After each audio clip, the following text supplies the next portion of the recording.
Hey everyone, Andrea from Summit Valley Soap here. Today I'm going to show you this very simplified version of a wood grain technique.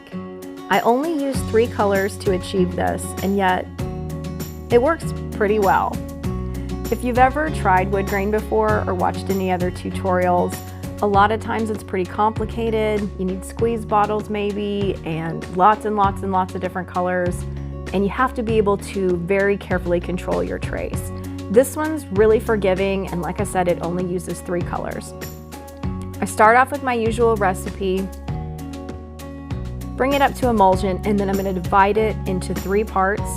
Your main part is going to be 50% of your batter, and then you'll have 2 other parts that are 1/4 of your batter. Go ahead and color each one depending on your color scheme. This one's really contrasty, so I think it'll show up really well in this video. This is a red and a white and a brown, which isn't very wood colored, but this is going to be a peppermint bark.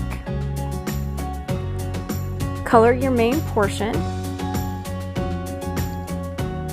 and bring this up to trace. Now, like I said before, it's pretty forgiving, but your goal or your ideal is to get a thick enough trace that it stays together and doesn't muddy, but is still very fluid.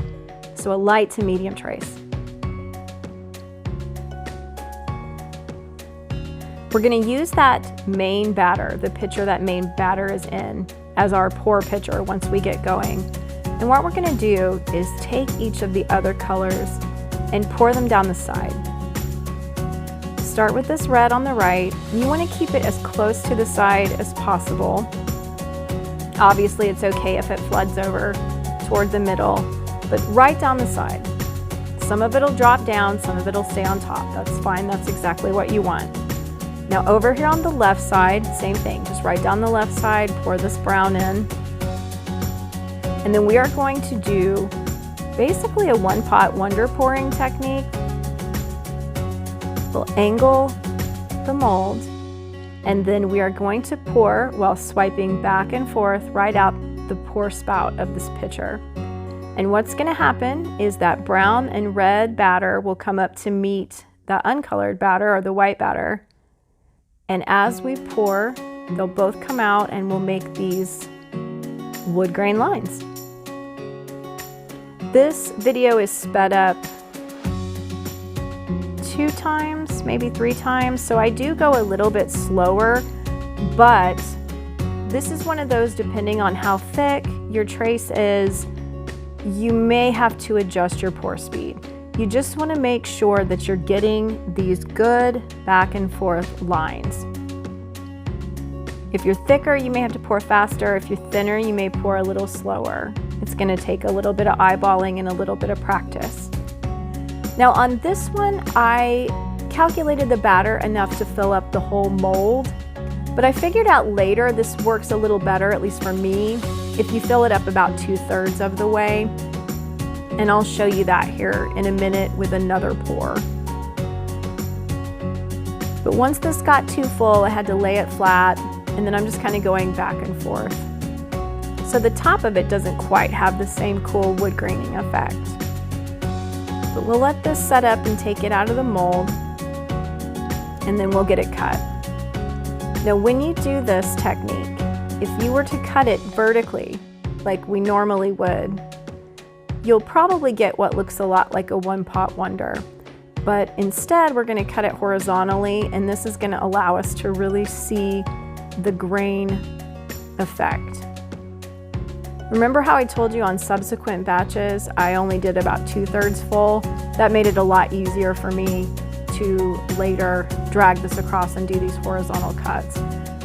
I just have this little tiny log splitter. It might be easier for you if you have different equipment than I do. Now, yeah, this soap has very much the meat soap effect. It looks like raw steak, but for the peppermint bark, once I got them cut into individual bars, it still looked pretty cool. If you have one of these single bar cutters like I do, you can take that block that's usually on the end off, and that will allow you to slide these 1-inch bars through and cut them into the individual bars.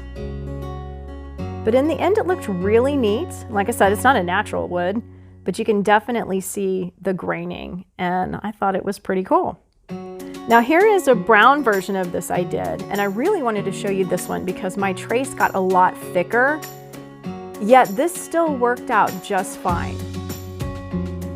So even though it's a wood grain pour, it's relatively forgiving.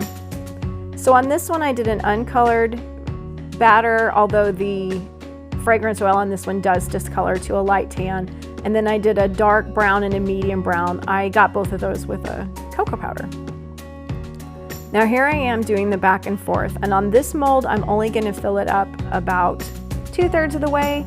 This mold does a recipe with 40 ounces of oil, and I used 25 ounces.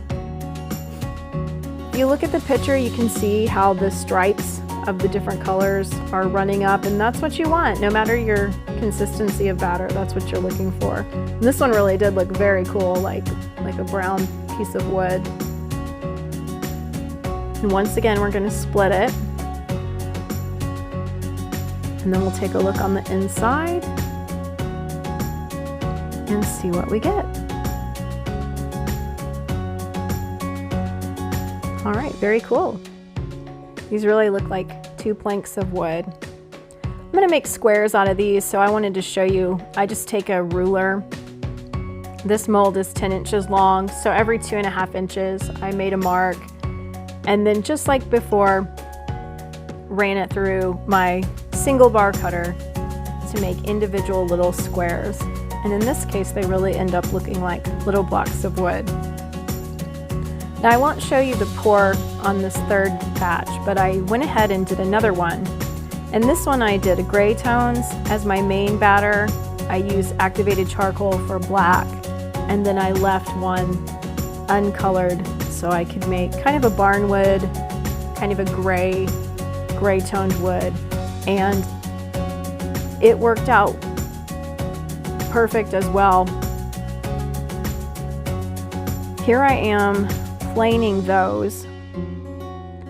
And the interesting thing, it's just like anytime you do a pour, some of them look amazing. Some of them really look like wood.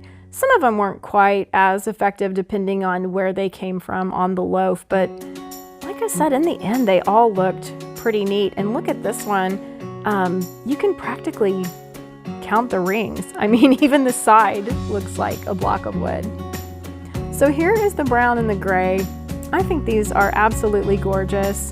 And again, if you want a perfect wood pour, go ahead and watch some other tutorials. Use lots of colors, do the squeeze bottles, do all of that stuff. But if, like me, you have trouble controlling trace and just want a quicker, easier way to do it, try this out. Again, I'm Andrea from Summit Valley Soap. Be sure to check out my Etsy shop. I'm Summit Valley Soap on Etsy. And you can also find me on Instagram and Facebook. I hope you found this helpful. Thanks for watching to the end. Have a fantastic day.